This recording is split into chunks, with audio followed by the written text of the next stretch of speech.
Original Nepman in Philadelphia. Chiwamba. Ndikagwira ntchito ya Mbuye wangayo, ndidzalandira kolona, kolona, kolona, kolona, kolona, ndidzalandira kolona,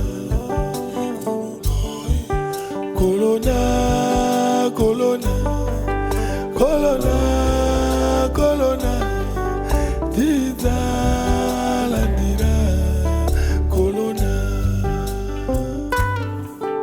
Pamapeto pa zonse tidzafika kumudzi wathu, kukumana nayo mfumu ya mafumu ya chilungamo. Ndachita bwino mtima ukugunda ndidzazifunsa, ali kuti wanga kolona ya mfumu ndidzayifunsa. Unapirira ku mayesero imayapa, chizindikiro cha mtanda unali nacho khala yapa. Unalolera kusauka kamba ka mtanda sunthira yapa, angelo nonse ombani m'manja.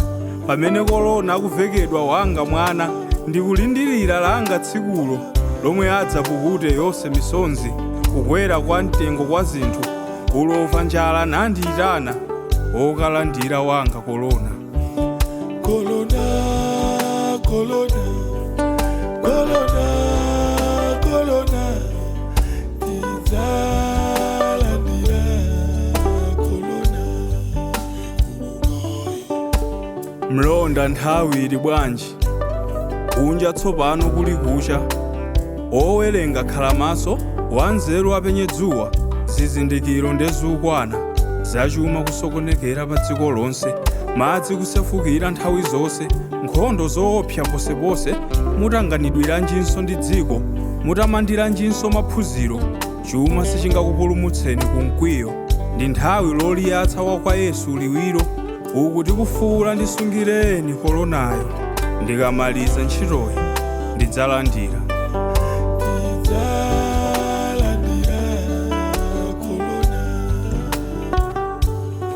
Olema ndi othodwa idzani, ovutika nthupi odwala chirani, anjala osowa chiyembekezo fikani.